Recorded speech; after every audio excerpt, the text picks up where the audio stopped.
Halo, perkenalkan kami dari kelompok 9 dan saya Marcel Ritonga akan menjelaskan materi kami tentang sistem informasi pengelolaan pertanian dengan mata kuliah praktikum pemrograman visual.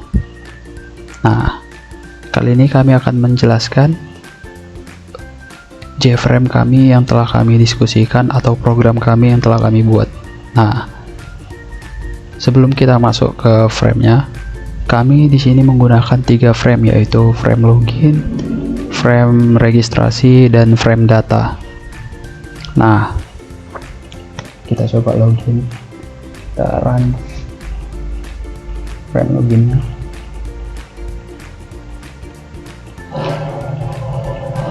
Nah, di sini kelihatan ada frame login ya. Nah, karena kita belum punya akun, kita bisa mendaftar akunnya.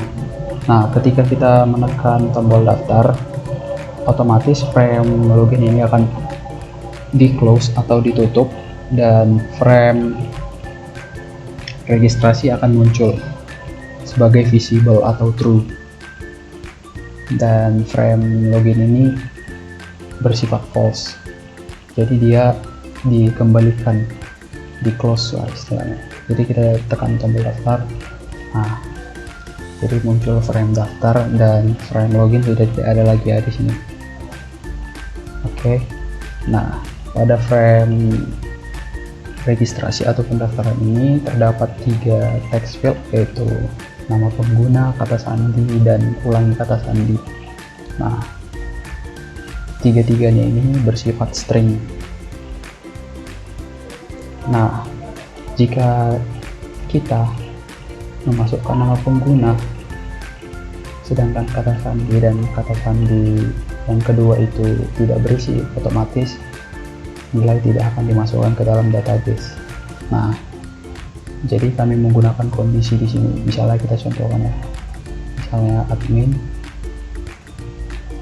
misalnya kita daftar. Nah, data tidak boleh kosong, muncul pesan error. Oke. Nah, ada lagi jika misalnya kata sandi 1 dan kata sandi 2 tidak sesuai atau tidak sama, otomatis muncul pesan error. Itu juga menggunakan kondisi if, di mana kata sandi pertama dan kata sandi kedua itu tidak boleh sama. Misalnya kita contohkan admin 1, misalnya kata sandinya misalnya 1 2 3 dan ulangi kata sandinya misalnya kita 1 2 3 4 5. Nah, otomatis pesan error akan muncul. Oke, jadi kita coba tadi kata sandinya 1 2 3, kita daftar. Oke, kita berhasil mendaftar. Nah, setelah kita mendaftar, kita bisa masuk lagi ke frame login dengan menekan button masuk. Nah, dengan menekan tombol atau button masuk ini, otomatis frame registrasi atau pendaftaran ini akan ditutup dan frame login akan dimunculkan kembali. Jadi kita tekan masuk. Nah, oke. Nah, sebelum kita masuk di frame login ini terdapat berbagai kondisi ya. Misalnya salah satunya itu kondisi jika datanya kosong, otomatis muncul pesan error. Misalnya nama pengguna dan kata sandi tidak kita isi, masuk, data tidak boleh kosong. Nah, jika misalnya kata sandi tidak sesuai, otomatis juga pesan error akan muncul. Misalnya tadi kata sandi kita 1 2 3, kita buat misalnya 3 2 1 4, masuk. Nah, muncul pesan error. Oke, jadi kata sandi kita tadi 1 2 3 dan kita masuk. Nah, otomatis akan muncul pesan selamat datang. Nah, ketika kita menekan tombol OK, otomatis frame login ini akan ditutup dan kita akan memunculkan frame utama kita, yaitu tempat penyimpanan data kita semua. Oke. Nah, pada frame kita sebut frame petani. Pada frame petani ini terdapat text field ID petani, nama, alamat, telepon, ID lahan, luas perlahan, jenis tanaman. Nah, tipe datanya ini berbeda-beda ya. ID petani dengan tipe data integer dan dia itu bersifat unik. Nah, unik itu tidak boleh sama dan tidak ada boleh kemiripan. Misalnya kita memasukkan ID petaninya 1010 dan kita memasukkan data lagi. Setelah kita simpan, kita masukkan data kedua dengan ID petani yang sama, otomatis data tersebut tidak akan dimasukkan dan memunculkan pesan error. Nah, nama itu tipe datanya string, alamat itu string, telepon itu string, ID lahan itu sama dengan ID petani, dia bersifat unik, dia tidak boleh sama. Dan luas perlahan itu tipe datanya desimal, jenis tanaman itu tipe datanya string. Nah, luas perlahan ini tipe data desimal itu maksudnya tipe data yang ada pada database kita ya. Kalau di Java kita tipe datanya double karena dia menampung bilangan desimal. Nah, jadi kita coba sebelum itu kita juga ada button-button. Terdapat beberapa button di sini. Salah satunya adalah button simpan, hapus, edit, bersihkan, cari, dan tampilkan isi tabel. Nah, pada button-button tersebut saya akan menjelaskan satu, yaitu simpan. Nah, button simpan ini berfungsi sebagai untuk menyimpan data ke dalam database. Ketika kita menginputkan data, otomatis data itu masuk ke dalam database. Nah, sedangkan button hapus itu berfungsi sebagai menghapus data yang berada pada database. Jadi data kita itu tidak bertumpuk dan kita menyisakan ruang. Nah, sedangkan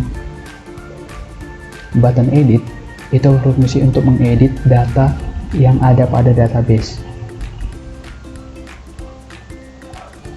Nah, sedangkan button bersihkan dia hanya menghapus visual. Misalnya ID petaninya kita masukkan misalnya segini, kita bersihkan, dia hanya menghapus secara visual yang ada pada frame kita ya, bukan menghapus pada data database.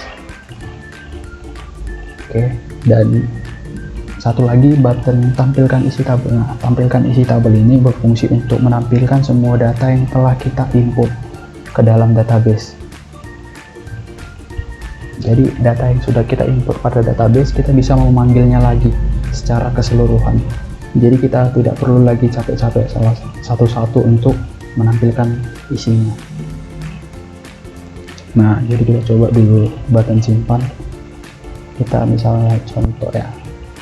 Nah, sebelum kita memasukkan itu datanya.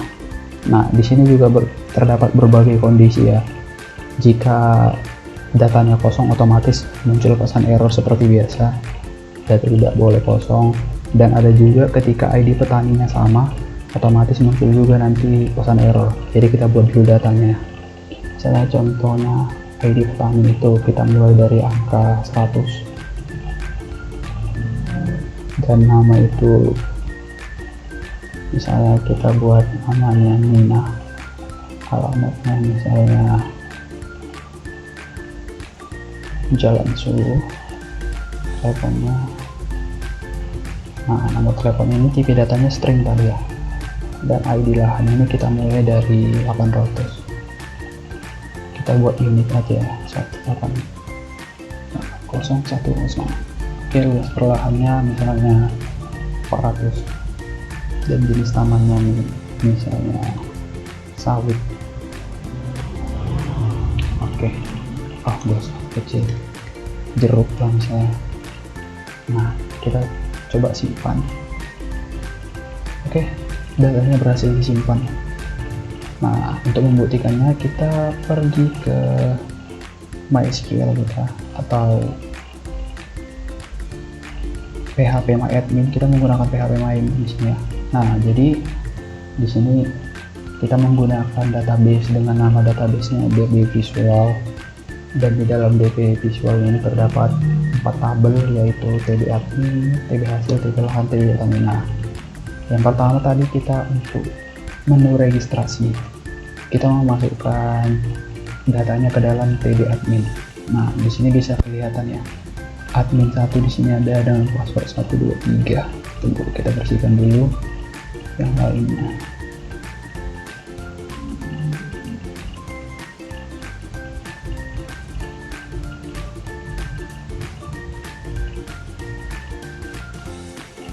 Nah, di sini tadi ada admin 1 dengan password 123.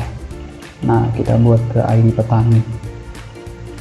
ID petani tadi kita.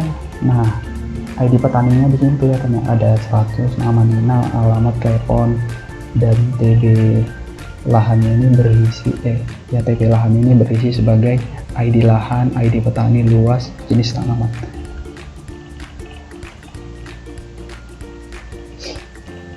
Nah, sebelum itu juga kita bisa melihat struktur dari database. Oh, nanti terakhir saya akan menjelaskan struktur dari database kita ya. Pertama kita jelaskan dulu frame. Oke. Nah, seperti yang saya bilang tadi, tipe datanya ini tidak boleh sama ya. Misalnya kita buat tadi yang saya bilang ID petani itu bersifat unik dan ID lahan itu bersifat unik, dia tidak boleh sama. Misalnya kita buat ID petaninya tadi kan 100, di sini juga sama, jadi kita coba simpan lagi apakah bisa. Nah, ID petani dan lahan sudah digunakan, jadi tidak boleh dikopas atau duplikat ya istilahnya. Oke, nah kita coba simpan satu lagi, misalnya 101, misalnya namanya Suci, dia di jalan bahagia, kita tambahin nomor teleponnya misalnya 30. ID lahannya tadi tidak boleh sama ya, luas lahannya kita buat 800, kita buat sini misalnya semangka. Nah, kita simpan. Oke, data kedua kita berhasil disimpan, kita coba simpan satu lagi datanya biar 3. 2 misalnya Andre, jadi saya merebak salah di sini 40, kita buat ini 12, kita buat di sini 740. Ini sawit lah. Oke, kita simpan. Nah, kelihatan di sini ya kalau button simpan ini berfungsi. Jadi data yang ketiga ini kita simpan pada database kita. Nah, sekarang kita masuk ke button kedua yaitu edit. Nah, untuk edit ini, nah sebelum itu kita juga ada kondisi ya pada tabelnya ini.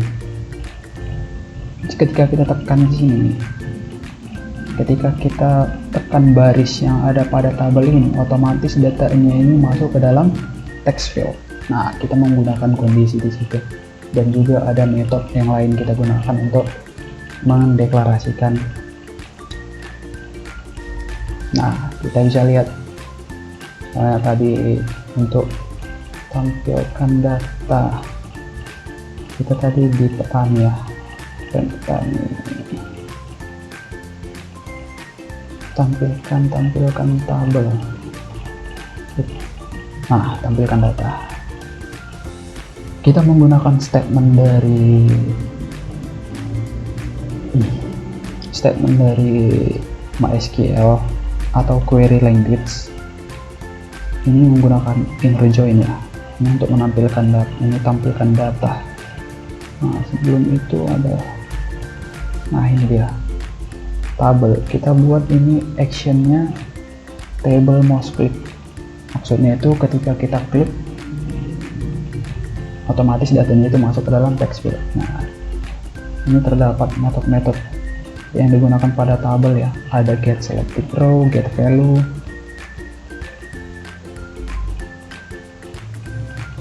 Oke. Jadi kita edit misalnya tadi ID petani tetap sama ya, nggak apa-apa, beda juga nggak apa-apa. Misalnya aku mau ngedit namanya aja Juan. Oke, ID lahannya sama, jika kita edit. Oke, data berhasil diedit dan datanya itu akan dikembalikan kepada tabel. Kita bisa lihat.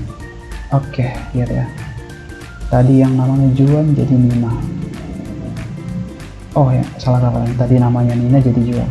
Oke, kita bersihkan, ini bersih. Nah untuk hapus ini kita buat visualnya ya. Kita misalnya ini data yang ID-nya 100 ini datanya akan dihapus di tabel dan di database. Kita bisa coba. Nah, tombol edit ini juga ada kondisi ya. Ketika kita tidak ada data di sini untuk diedit, otomatis muncul pesan. Nah, data tidak boleh kosong. Hapus juga sama.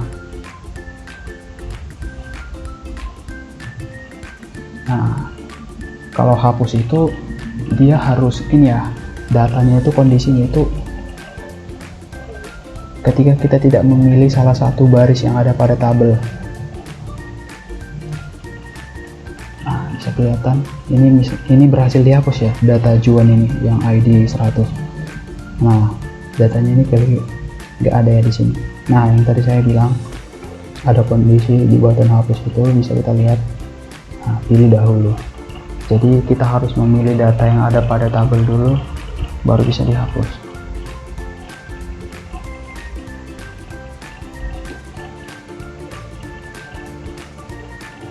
Oke, kita masuk ke fungsi tampilkan isi tabel ya. Tampilkan isi tabel ini untuk menampilkan semua isi tabel. Nah, karena data kita ada 2 tadi ya, dan ID 100 tadi sudah kita hapus. Jadi tampilkan isi tabel ini karena data kita cuma 2 ya, ini aja. Nah, untuk membuktikannya kita bisa buat, misalnya kita close, kita run di petani. Nah, kita coba tampilkan tabel. Nah, kelihatan ya, datanya berulang dan tampilkan semuanya. Nah, sedangkan tombol cari ini berdasarkan ID petani. Satu misalnya. Nah, kelihatan ya. Oke. Jadi begitulah frame yang kita buat pada Java. Nah, kemudian kita akan membahas pada database kita. Ini ada database. Nah, sedangkan database ini biar lebih jelas kita buat di sini ya. Kita lihat desainnya. Nah, kita rapikan dulu TB lahan. Ini TB. Yang pertama itu tadi TB petani. Kedua itu TB lahan.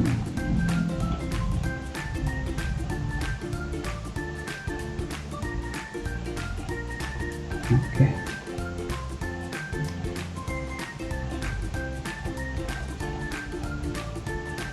Biar lebih jelas. Oke. Tuh, mana garisnya? Oh, ini dia. Ini jelas. Ini TB admin.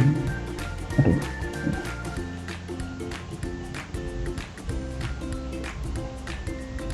Oke.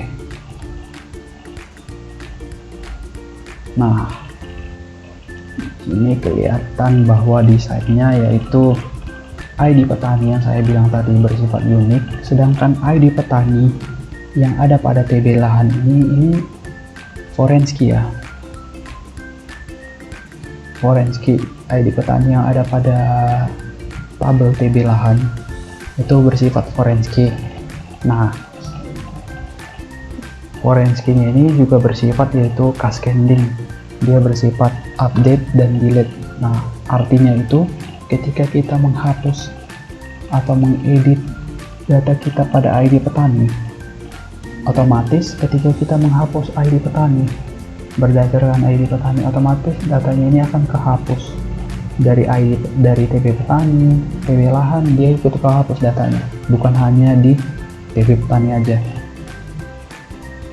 Karena tadi di TB lahan kita sebenarnya adanya cuman ID lahan, luas, dan jenis tanaman.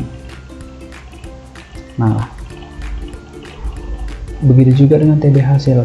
ID lahannya ini berdasarkan dari TB lahan, dia cross scanning juga dan update dan delete. Ketika kita mengedit datanya, otomatis ketiga tabelnya ini ikut teredit. Jadi bukan hanya salah satunya. Misalnya kita edit di sini ID petaninya yang tadi 8010, kita edit jadi 8011. Di sini juga di TB lahan ini juga akan berubah ya, dan TB hasil ini juga berubah. Nah, untuk membuktikannya kita bisa lihat tadi TB kita, TB lahan kita ya. Kita mulai dari TB petani. Nah, lihat di sini TB petani, ID petaninya 101. Kita lihat di TB lahan, ID petaninya 1010. Nah, dia suci kelihatannya, dia orange key. Oke, begitulah hasil dari program yang telah kami buat. Sekian dan terima kasih.